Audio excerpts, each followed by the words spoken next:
Entonces vamos a hacer un foro donde ambas ponentes van a presentar y posteriormente iniciaremos un conversatorio. Eso, con respecto a las mujeres campesinas tradicionalmente, y eso lo sabe cualquiera que está vinculado al mundo rural, tradicionalmente han tenido un rol productivo, aparte de tener que dedicarse a las labores de cuidado de hijos, de animalitos, de enfermos, de una serie de huertos, y a producir, ¿no es cierto?, una cantidad de cosas que están vinculadas en lo que en la zona central llaman el cerco familiar, o sea, alrededor de la casa, que se llevan al mercado, ya sean huevos, gallinas, flores, distintos productos que se van rotando según las estaciones del año y la producción, o la misma producción de su propio huerto, que mucho de lo que se hace es para el autoconsumo, pero otra parte iba a parar al mercado. Y en general lo que las mujeres campesinas, me estoy refiriendo, no estoy localizando en Chile, estoy hablando en general, lo que las mujeres campesinas hacían con los ingresos que iban obteniendo, como no eran grandes ingresos, porque al mercado no se iba todas las semanas y tampoco eran grandes cantidades de productos las que se llevaban, compraban lo que se llama las faltas, el té, el azúcar, el mate, o sea, las cosas de uso más cotidiano en el hogar. ¿Por qué? Porque la producción masculina, que se cosechaba una vez al año, generaba más plata de un viaje, pero ahí era donde se compraba las cosas que permitían el funcionamiento de la casa, el rodaje, digamos, de la alimentación del hogar. Entonces vemos que en el caso de las mujeres campesinas, tienen un rol muy, muy importante en términos productivos, aun cuando es un trabajo como se hace adentro de la casa o en el cerco, que no se veía ni se valorizaba demasiado.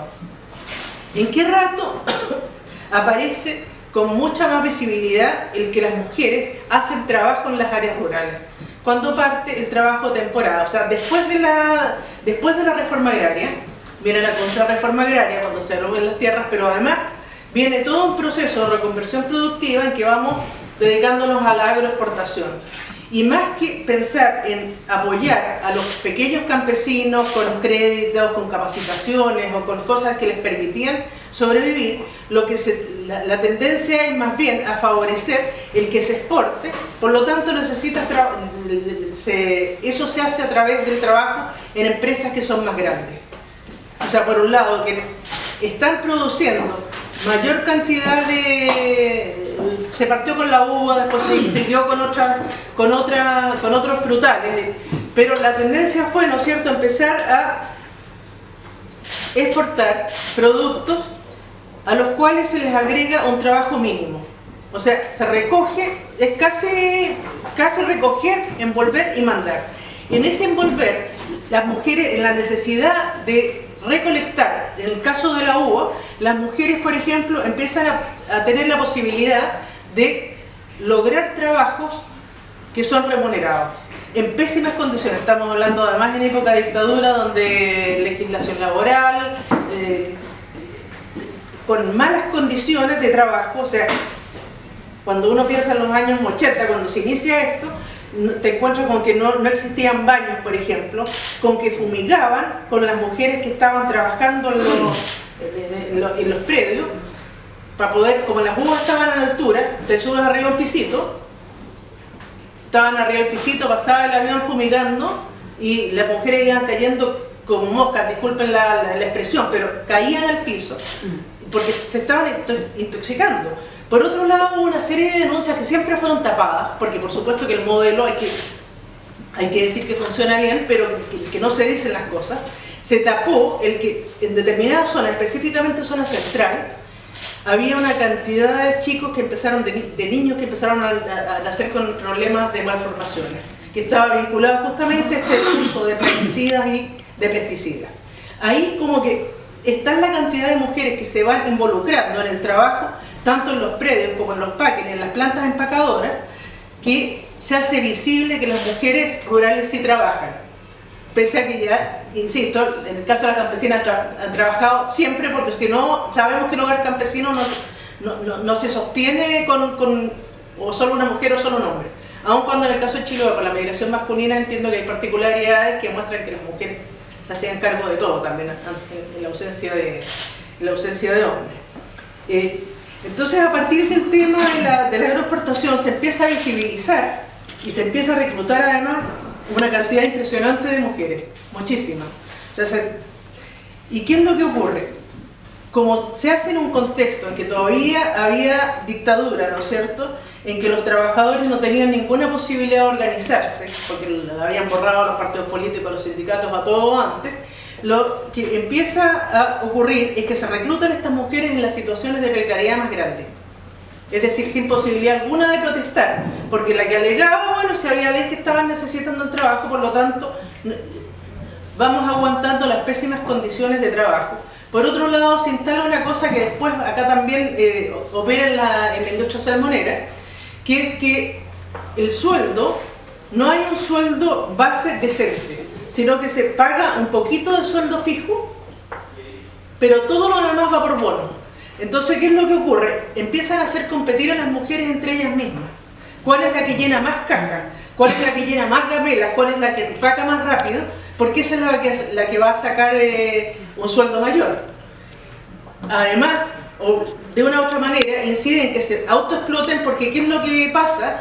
Si trabajo horas extra, acuérdense que el trabajo, la cosecha de la fruta no es todo el año, o sea, es estacional, tiene un periodo y hay que aguantar el año entero, porque no hay otro trabajo en zonas rurales. Todo esto, además, hay algo que no lo dije, pero en el momento de la contrarreforma agraria, además de la reconversión productiva, ¿qué es lo que ocurre?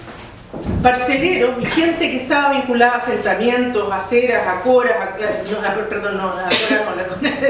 es así, a los centros de reforma agraria, asentamientos, cooperativas, fueron siendo asfixiadas. ¿Y qué es lo que pasó? Toda esa gente tuvo que emigrar, y migraron a pequeños villorrios.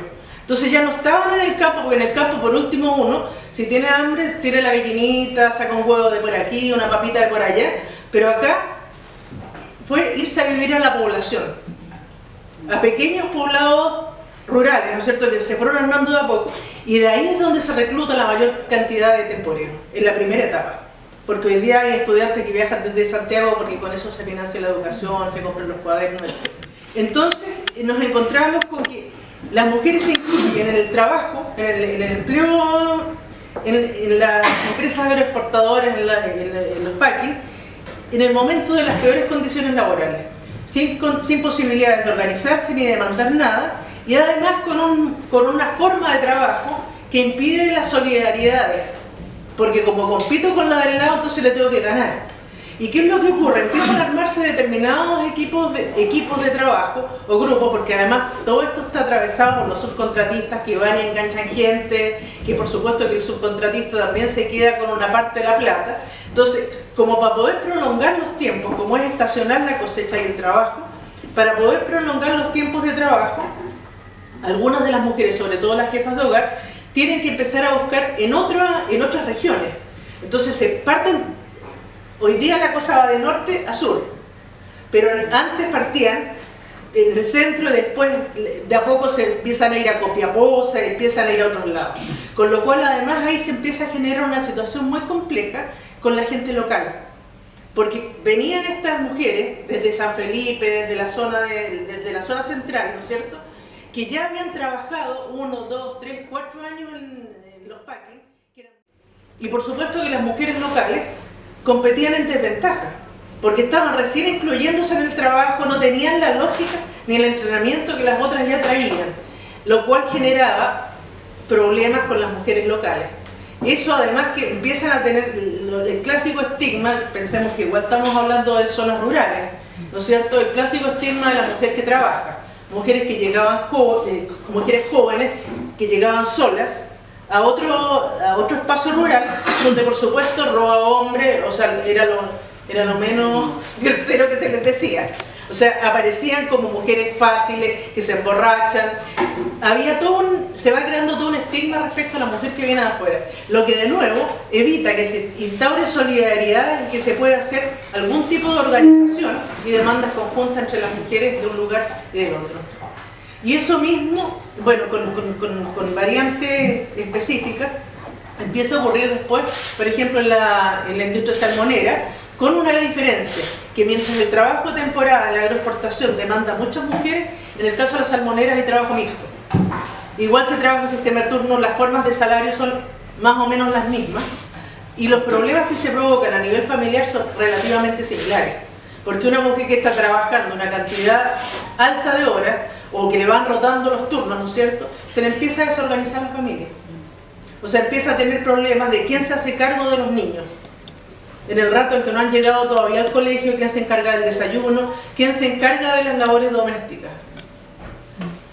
Entonces, yo creo que después seguimos conversando, dejo básicamente hasta ahí marcar eso. Tal vez en algunas zonas, en general, acaso tradicionalmente en el campo chileno, cosa que no pasa en otros lados, en comunidades indígenas ecuatorianas, los que migran son los hombres, y las que quedaban en el campo, que es una cosa parecida a lo que pasaba en Chiloé cuando los hombres migraban a la Patagonia o a la Argentina. Allá son las mujeres las que se quedan y los hombres los que migran, pero en la zona central las que migran son las mujeres, y migraban tradicionalmente al empleo doméstico. Hoy día ya no es necesario que migren a eso porque tienen la chance de trabajar como temporeras. Y bueno, en este rato además se agrega el que hay una cantidad importante, sobre todo en la zona norte, de mujeres que son migrantes, que son bolivianas, ecuatorianas, colombianas, que están trabajando en la fruta. Eso.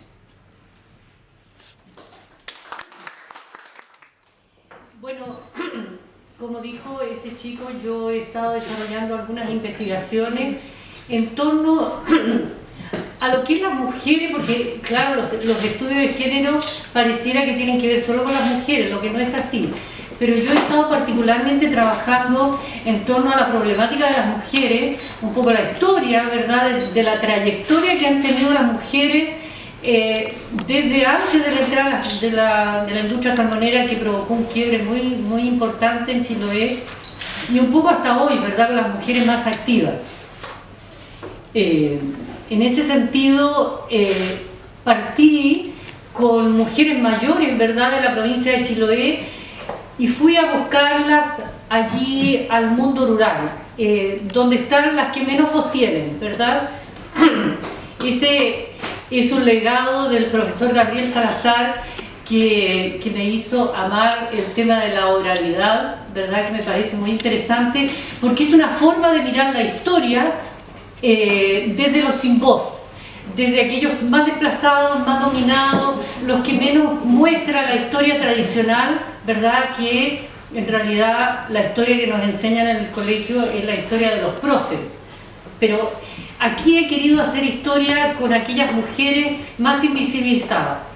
En ellas encontré cosas muy interesantes porque me mostraron cómo fue la historia de Chiloé, por ejemplo, de la década del 40, 50, en que hay estudios que lo demuestran, ¿verdad?, que la población en Chiloé disminuyó considerablemente porque los hombres emigraban a la Patagonia, particularmente a la Patagonia argentina y chilena, a las estancias ovejeras. Hay que considerar que hacia la Patagonia, Chile y Argentina, los límites entre Chile y Argentina se desdibujan bastante, ¿verdad? La gente en Futaleufú pasa al médico al otro lado, entonces es mucho más bonito, por así decirlo, porque los límites no son tan importantes. Entonces los hombres emigraban a la Patagonia argentina y las mujeres quedaban bastante solas al cuidado de muchos hijos, porque ellos venían año tras año, hacían los nuevos hijos, y probablemente muchos de ellos tenían una doble familia allá. No sé, eso no lo especulo solamente. Pero ellos, la familia aumentaba año tras año, las mujeres se quedaban solas a cargo de la huerta, de los animales menores, etcétera, se quedaban. Y ella, claro, un poco como lo dijo Loreto, aquí las mujeres hacían desde la harina con el trigo hasta la ropa, los zapatos, se fabricaba todo. Entonces en aquella época las formas de trabajo más comunitarias, ¿verdad?, que persistió hasta pocas décadas atrás de la entrada a la industria salmonera, se basaban particularmente en el treque, en el medán, en la minga, ¿verdad? Era un trabajo bastante colaborativo y eso hacía que hombres y mujeres trabajaban muy a mano en este tipo de trabajo colaborativo. Entonces, si bien es cierto, existía una división social del trabajo, pero la valoración de todos los trabajos era bastante por igual, era más igualitaria. Luego, sin embargo, también hay que considerar que en aquella época las mujeres estaban mucho más sometidas, más dominadas, su autoestima era bastante más baja, se sometían mucho más a la violencia intrafamiliar, porque me tocó escuchar testimonios en que mujeres me contaban que venían sus maridos y le inventaban un amante, inventaban que ella tenía otro hombre, porque claro, ellos no tenían control en aquella época sobre toda la vida de las mujeres durante esos periodos que ellos pasaban fuera. Claro, además, en aquella época no existía institucionalidad de Estado como existe hoy, ¿verdad?, que condenara la violencia intrafamiliar, que condenara los abusos, la discriminación hacia las mujeres, de manera que las mujeres aguantaban bastante y bastante en silencio. Bueno, luego he estado indagando en las mujeres más activas, ¿verdad? A partir de la industria salmonera, como dije antes, provocó un quiebre porque trajo modernidad a través de procesos modernizadores muy potentes, ¿verdad? Se progresó bastante, se construyeron más caminos, entró la industria salmonera en gloria y majestad, hubo mucho trabajo, se aumentó. Fíjese, Chiloé llegó a tener una tasa de desempleo casi cero. Claro, esas son las partes interesantes, bonitas, ¿verdad?, positivas. Pero también, dado que las legislaciones en nuestro país son bastante débiles en algunos aspectos, como por ejemplo el aspecto medioambiental, llegaron los noruegos, los japoneses, los españoles con sus industrias, y ellos dicen: nosotros cumplíamos las leyes medioambientales, pero aquí como son débiles, entonces hicieron mucho descalabro medioambiental, el fondo marino, ¿verdad?, lleno de sedimentos, mucha basura en las playas, y también el abuso hacia los trabajadores. Hay una tesis bien interesante de una chica de la Universidad de Chile, a propósito, que denuncia, ¿verdad?, cómo a las mujeres se les ponían pañales en una industria salmonera en Ancud para que ellas no dejaran de trabajar y no perdieran el tiempo en ir al baño, algo que parece muy brutal. También desde el punto de vista de los salarios eran muy bajos, y es curioso porque la industria salmonera valoró mucho incorporar a mujeres a la industria, como lo hizo Loreto en su trabajo. Se incorporó mucho a las mujeres porque las mujeres tenemos los dedos más finos y había que sacar las espinas a los pescados, etcétera, etcétera.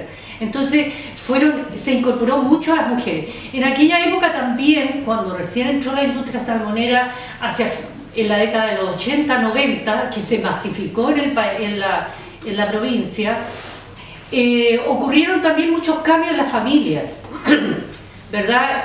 La tasa de denuncialidad bajó la tasa de natalidad, aumentaron los divorcios, aumentó la convivencia, etcétera, etcétera. ¿Por qué? Porque las mujeres habían entrado masivamente al mundo laboral, y como el matrimonio y la familia tradicional someten a la mujer a estar en la casa cuidando a los hijos y el hombre ser el único proveedor, ese esquema se empezó a resquebrajar, ¿verdad? Ese esquema de familia tradicional. Sin embargo, es curioso pensar que el sistema capitalista, y que aquí llegó el capitalismo más brutal, ¿verdad?, más descarnado, el sistema capitalista le abre las puertas de par en par a las mujeres para que entren al mundo laboral remunerado. Sin embargo, no resuelve el problema o la situación del trabajo reproductivo que las mujeres llevan a la espalda. El trabajo reproductivo no solamente es parir hijos, tiene que ver con todos los cuidados. Las mujeres aquí en Chiloé, bueno, y en Chile en general y en gran parte del mundo, siguen siendo cuidadoras de todo, ¿verdad? Cuidan a los hijos, cuidan al marido, llevan a los hijos a la escuela, cuidan a los enfermos, cuidan a los ancianos, cocinan, lavan, etcétera, etcétera.